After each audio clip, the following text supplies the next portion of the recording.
Hey guys, we're in Regent Park. Regent, Yes, Regent Park. Regent Park pa yan. Is there. There's my buddy. I'm the bodyguard. This is the whole of this thingy. Anong tingi Regent Park? Yeah, Regent Park. There's no such thing as tingi. Not even a single stone. Oh, bloody. Oh, Jesus, look. That's why we don't have flooded here. Because look, trees, all trees, left and right.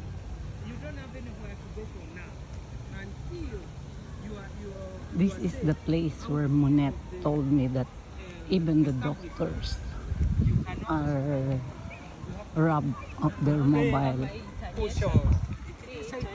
And mostly those who do that are in bikes, so you can't really get it back.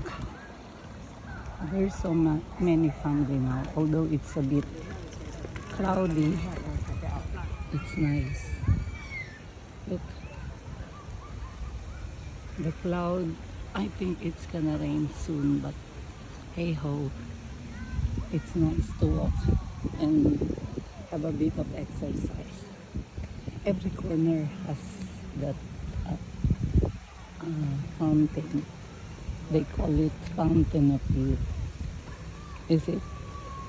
I don't know. If you take a bath, but people don't take a bath here, so they they get old. Oh, look at these nice flowers. Look, nice. Hey, different flowers. Look, that's why it's called Regent Park, because all the nice flowers. Look.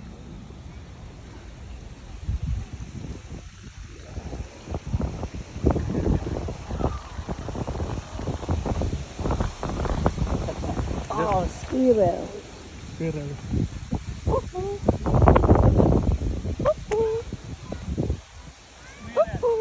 That's squirrel, look. And this is Dove, the lovely pigeon, skyline pigeon. Look, Bakit yung squirrel sa sa taas. with They're your not camera? scared. No, they're not scared. Bakit Look, why they're another running? fountain. You stand here and I'll take a picture as well. So this is one of the many fountains here. Let me just take the photo of my super alalay, or I'm the super alalay, whichever way. Just hang on a minute, folks.